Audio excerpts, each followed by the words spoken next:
ప్రముఖ సినీ నటి శ్రీమతి సంగీత గారి ప్రారంభించారు. ఐవీఎఫ్ చికిత్సలో 25% భారీ discount, free doctor consultation, free ultrasound scan. 49 అంటే సంతానం, 49 అంటే సంతోషం. నమస్తే, వెల్కమ్ టు అవర్ ఛానల్. నేను సిరి. గుడ్లవల్లేరు హాస్టల్ ఘటనలో ఎస్ఐ గారిని సస్పెండ్ చేశారా? సో ఈ అంశాన్ని మనకి వివరించడానికి మనతో పాటు ఉన్నారు ప్రముఖ సీనియర్ జర్నలిస్ట్ జగదేవ్ గారు. నమస్కారం సార్. నమస్తే. సో ఇప్పుడు చూస్తున్నట్టయితే గుడ్లవల్లేరు హాస్టల్ ఘటన ఏదైతే ఉందంటే హిడెన్ కెమెరాస్ కి సంబంధించి అక్కడ స్టూడెంట్స్ ఎలాంటి వాతావరణం అక్కడ అంతా చూసాము. అయితే ఇక్కడ ఒక ఎస్ఐ అధికారిని సస్పెండ్ చేశారనే వార్తలు వస్తున్నాయి. అందులో వాస్తవం ఉందంటారా? మరి ఇక్కడ మొదటిది ఎవరు ఏది ఇష్యూ, ఎక్కడేది ఇన్సిడెంట్ జరిగినా, ఎవరు ఎక్కడ ఎవరితో తలపడినా, ప్రభుత్వాలు ప్రతిపక్షాలు దుమ్మెత్తి పోసుకున్నా దెబ్బలాడుకున్నా, అంటే ఒక వెర్షన్లో చెప్తున్నాను, మధ్యలో నలిగిపోయేది పోలీసు వాళ్ళు. అక్కడ గుడ్లవల్లేరు హాస్టల్లో జరిగిన ఉదంతం గత వారం రోజులుగా కుదిపేస్తుంది. అయితే ముఖ్యమంత్రి చంద్రబాబు నాయుడు గారు కూడా ఒక స్టేట్మెంట్ ఇచ్చారు. ఏమిటంటే అక్కడ ఇంతవరకు ఎటువంటి కెమెరాలని ఫైండ్ అవుట్ చేయలేదు అని.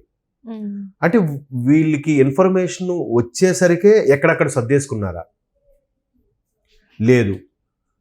ఒకవేళ ఇలా కానీ జరుగుంటే ఎంతవరకు ఎందుకు దాన్ని ఫైండ్ అవుట్ చేయలేకపోతున్నారు? అలా ఫైండ్ అవుట్ చేయలేకపోవడం వల్ల ప్రభుత్వ వైఫల్యము అని ఇప్పటికే వైసీపీ అండ్ బ్యాచ్ రెడీ చేశారు, ట్రోల్స్ చేస్తున్నారు. ఏం చేశారు? మరి గత 2 ఏళ్ళుగా జరుగుతున్నది మరి విషయం ఏంటి? వాళ్ళు అది మర్చిపోయారు.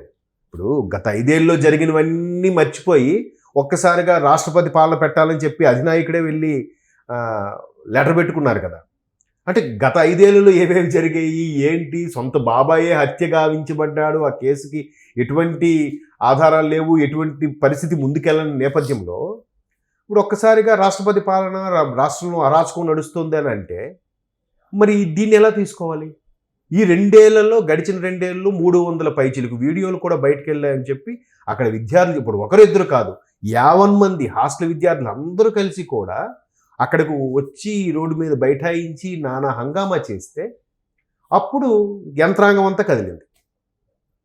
ఒకవేళ ఇదే యంత్రాంగము గత ప్రభుత్వం నుండి పరిస్థితి ఏంటి? ఇప్పుడు బయటకు వచ్చి ఉండేదా? సరే, ఇప్పుడు వీళ్ళు ధర్నా చేసేది చేస్తుంటే అందులో ఒక పోలీస్ ఆమె, మా మధ్యలో మేము నలిగిపోతున్నాం అమ్మా, మా పరిస్థితి అర్థం చేసుకోండి, మేము ఇక్కడ ఉండాల్సి వస్తుంది అని. అంటే ఆ మాట అనడం తప్పే ఆమె, ఎందుకంటే ఆమె డ్యూటీ అది. చాలా ఒక పెద్ద ఆయన చెప్పారు నాకు ఒకసారి, ఇలాగే కాకి బట్టలు ధరించిన వాళ్ళు ఎవరికి కూడా ధర్నా చేసే హక్కు ఉండదు, నిరసన తెలియజేసే హక్కు ఉండొచ్చు, బ్లాక్ బ్యాడ్జ్ పెట్టుకొని వర్క్ చేసుకోవచ్చు, కానీ దాన్ని స్ట్రైక్ రూపంలో కానీ ఇంకా రేపు ధర్నా చేయడం లాంటివి చేయకూడదట. అంటే కార్మికులైనా అవ్వచ్చు, డ్రైవర్లు వాళ్ళైనా అవ్వచ్చు, పోలీస్ వ్యవస్థ అయినా, కాకి బట్టలు ఎవరు ధరించినా కూడా. సో అటువంటి వాళ్ళు ఎలాగా ఎప్పుడు చేయలేదు, చెయ్యరు. బట్ వాళ్ళ పని ఏంటి? ఇట్లా చేసే వాళ్ళకి ప్రొటెక్షన్ గాను, అటువంటి వాళ్ళు చేసినప్పుడు ఎటువంటి అవాంఛనీయ ఘటనలు జరగకుండా ఉండడానికి ముందస్తు చర్యలుగా భద్రత కల్పించాల్సిన వ్యక్తులు వీళ్ళు. సో వెయిట్ చేసి చెయ్యాలి, తప్పదు. ఇప్పుడు మామూలు స్టూడెంట్స్ కాబట్టి ఆ ఎస్ఐ మాట అనగలిగింది. అదే ఒక ఐజీ స్థాయి వ్యక్తితో వాళ్ళ సుపీరియర్, ఒక సూపరింటెండెంటో లేదా ఒక ఎస్పీఓ లాంటి స్థాయి వ్యక్తులు ఎవరైనా వచ్చి, అమ్మా ఈరోజు అంతా సార్ వచ్చి వెళ్ళే వరకు నీ డ్యూటీ ఎక్కడంటే ఆవిడ ఆ మాట అనగలుగుతుందా? లోపల ఆవిడకి ఫ్రస్ట్రేషన్ ఉంటుంది, అబ్బా ఈ సార్ ఎప్పుడు వస్తాడు, ఎప్పుడు వెళ్తాడు, కానీ నా పని అయిపోతుందిరా అని అనుకుంటుందా తప్ప బయటికి అనలేదు. ఇక్కడ స్టూడెంట్స్ అనేసరికి ఏదో సాటి మహిళలకి నచ్చజెప్పడానికి ప్రయత్నించిందో, లేదంటే ఏమ్మా మీరు శాంతపడండి అని ఫ్రస్ట్రేషన్తో అంది. అది ఇక్కడ కూడా ప్రభుత్వము ఫస్ట్ వేటు వాళ్ళని సస్పెండ్ చేసే స్థాయికి వెళ్ళింది. అంటే ఇక్కడ కూడా ఎందుకు చేసింది సస్పెండు? అరే ఇంత రాద్ధాంతం జరుగుతున్నా ప్రభుత్వం ఎంతవరకు చర్యలు తీసుకోలేదు అని ఖచ్చితంగా ఈ వైసీపీ బ్యాచ్ దుమ్మెత్తి పోస్తారు, కానీ ఆల్రెడీ ట్రోల్స్ చేస్తారని భయంతోనో, లేదంటే ముందు వేటు ఎక్కడి నుంచి స్టార్ట్ అయితే ఒక్కొక్కడు భయపడతాడు అనే ఉద్దేశంతోనో వేటు వేసింది. ఒక వెర్షన్లో చూస్తే ఆవిడ పొద్దున్నుంచి సాయంత్రం వరకు విసిగిపోయి ఆ మాట 3-4 రోజులుగా విసిగిపోయి అక్కడ ఉండి ఆ మాట అని ఉండొచ్చు. రెండోది, వాళ్ళకి అసలు వీక్ ఆఫ్లు కూడా ఉండవు. చెప్పాను కదా, డిపార్ట్మెంట్ వాళ్ళు చాలా, మనం పోలీసు వాళ్ళు రాయాలి కానీ అనేస్తాం, కానీ వాళ్ళ కష్టాలు వాళ్ళకు ఉన్నాయి, కాదనట్లేదు. ఒకసారి ఇలాగే ఓల్డ్ సిటీ వినాయక నిమజ్జనాలకి అన్ని 11 రోజులుగా కంటిన్యూస్గా వాళ్ళకి డ్యూటీలు అయిపోయి ఎక్కడ కంటి మీద కునుకు లేకపోయి నిద్ర లేక, తెలుసు కదా మీకు, మనకు సిబ్బంది చాలరని బయట నుంచి కూడా కొన్ని బలగాలు తెప్పించుకుంటాం నిమజ్జనం టైంకి హైదరాబాద్లో. అట్లాంటిది అంత నిమజ్జనం అయిపోయిన తర్వాత ఒక సంవత్సరం నాకు బాగా గుర్తుంది, ఒక 10 years బ్యాక్ ఎప్పుడో ఈవినింగ్ ఒక 5-6 వరకు కూడా నిమజ్జనం జరిగింది. ఏంటి, ముందు రోజు ఉదయం నుంచి స్టార్ట్ అయితే నెక్స్ట్ డే ఈవినింగ్ వరకు కూడా.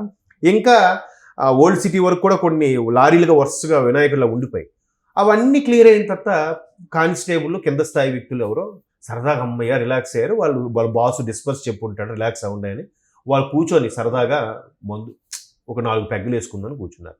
దానికి వెంటనే ఒక మీడియా సంస్థ వచ్చేసి పోలీసులు నడి రోడ్డు మీద వాళ్ళు ఏదో ఒక చాటుగా ఒక షాప్ వెనక చాటుగా వెళ్ళి అంటే కంటిన్యూస్గా రెస్ట్లెస్గా చేసినప్పుడు వాళ్ళు కూడా కొంత రెస్ట్ అవసరమే, వాళ్ళు మనుషులేగా. దాన్ని కూడా వక్రీకరించి వీళ్ళు నడి రోడ్డు మీద ఇలా చేస్తున్నారు, యూనిఫామ్తోనే తాగుతున్నారు అన్నట్టుగా చెప్పుకొచ్చారు. అంటే అక్కడకు అలాంటప్పుడు వాళ్ళకి ఎలా ఉంటుంది ఫ్రస్ట్రేషన్ డిపార్ట్మెంట్ వాళ్ళకి, అరే మేము ఉండబట్టే కదా లా అండ్ ఆర్డర్ ఇంత కంట్రోల్ అయింది, ఎంత ప్రశాంతంగా నిమజ్జనం ఉంది జరుగుతుంది, అంతే కదా. లేకపోతే ఇలగెళ్ళినప్పుడు ఎవడు పడతాడు వచ్చేస్తాడు. బట్ అంత చేసినప్పుడు కూడా వాళ్ళ మీద ఎట్లా బురద జల్లే ప్రయత్నం దుమ్మెత్తి పోసేసరికి వాళ్ళకి ఫ్రస్ట్రేషన్ వస్తుంది. సో అటువంటి సందర్భాల్లో ఆ మహిళా ఎస్ఐ అట్లా అటు ఓపెన్గా అనకూడదు. అటు ఏంటమ్మా కొద్దిగా మా బాధ కూడా అర్థం చేసుకోండమ్మా, కొద్ది ఇదా ఉండమ్మా అని చెప్పడం వేరు.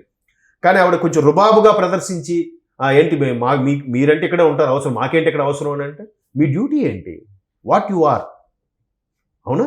అటువంటిది అలా అనకూడదు. బట్ ఇవాళ సోషల్ మీడియా వచ్చేయడం, ప్రతి ఒక్కరు ఫోన్లో ప్రతి సన్నివేశం కూడా బంధించడం, ఇవన్నీ జరగడం వల్ల అది స్ప్రెడ్ అయ్యి ముఖ్యమంత్రి స్థాయికి వెళ్ళేసరికి ముఖ్యమంత్రి ఖచ్చితంగా చర్యలు తీసుకుంటారు. ఇంకొకసారి ఒకవేళ నిజంగా ఫ్రస్ట్రేషన్ ఉన్నా ఓపెన్ అవ్వకూడదు అనే ఉద్దేశము, చెక్ పెట్టే ఉద్దేశంతోనూ ఆ చర్యలు తీసుకున్నారు. మొత్తం మీద ఈ వ్యవహారం అంతా ఇలా అవుతున్నా కూడా అసలు గత 2 ఏళ్లుగా జరుగుతుంది, గత ప్రభుత్వంలో ఉండే మాజీ మంత్రికి చెందిన వ్యక్తి తాలూకు అనుచరుడు కుమారుడే చేశాడని ఇన్ని వార్తలు వస్తున్నా కూడా ప్రభుత్వం కానీ ఈ పోలీస్ యంత్రాంగం కానీ అటువైపు చర్యలు తీసుకుంటున్నట్టుగా, అటువైపు ఎంక్వైరీ మొదలు పెట్టుకున్నట్టుగా ఎక్కడ వార్తలు అయితే బయటికి రావట్లేదు. మేబీ స్టార్ట్ చేసే ఉంటారు, ఎందుకంటే పూర్తి స్థాయి ఆధారాలు, పకడ్బందీ ఆధారాలు దొరికితే కానీ అరెస్ట్ చేయకపోతే మళ్ళీ వాళ్ళు ఏదో ఒక లేవనెత్తారు, అంతే కదా. ఇప్పుడు ఇద్దరు కార్యకర్తలు వాళ్ళ కార్యకర్తలు ఏదో కొట్టుకుంటేనే ఓ పెద్ద రాద్ధాంతలు ఢిల్లీ వాళ్ళకు ధర్నా చేసి హడావుడి చేశారు. ఇక్కడ ఏ ఆధారాలు లేకుండా మళ్ళీ కక్ష సాధింపంటారుగా. వాళ్ళ మీద ఇంత అమ్మాయిలు వీళ్ళందరూ కంప్లైంట్ ఇస్తున్నా కూడా ఆధారాలు లేనిదే మన చట్టం ఆ విధమైన పరిధులతో ఉంది. పకడ్బందీ ఆధారాలు లేకపోతే వాడు పబ్లిక్గా వాడు నరికేసినా ఏ తప్పుడు పని చేసినా దానికి సంబంధించిన ఏదో ఆధారము ప్రూఫ్ ఉండాలి. లేకపోతే వాడిని అరెస్ట్ చేయడానికి కానీ వాడిని శిక్షించడానికి చట్టాలు ఒప్పుకోవు, ఏ ప్రభుత్వానికి కానీ అధికారం లేదు. సో మేబీ ఆ విట్నెస్లు పూర్తి స్థాయిలో దొరకపోవడం వల్ల కూడా ప్రభుత్వం కానీ ఈ పోలీస్ యంత్రాంగం కానీ ఆచితూచి అడుగులు వేస్తుందేమో అనుకుంటున్నాను. సో దాంట్లో భాగంగానే చర్యలు ప్రారంభించాలి కాబట్టి ప్రభుత్వం ఎస్ఐ ఓపెన్గా ఆమె యొక్క ఫ్రస్ట్రేషన్తో వచ్చిన డైలాగ్ బేస్ చేసుకొని ముఖ్యమంత్రి గారు సస్పెండ్ చేసే అధికారం ఉంది, చేశారు. బట్ చూద్దాం మరి. ఆల్రెడీ తెర వెనుక ఇన్వెస్టిగేషన్ స్టార్ట్ అయ్యింది. మొత్తం పూర్తి ఆధారాలతో ఆ కుర్రోడు అంత ధైర్యంగా చేయగలడంటే వాడు ఒక్కడే కాదు కదా, ఇట్స్ టీం వర్క్. ఎవరున్నారు ఈ టీంలో? వీళ్ళేనా? వీళ్ళు తండ్రి తాలూకా అనుచరులా, లేదా తండ్రి వెనక ఉన్న ఆ మాజీ మంత్రి?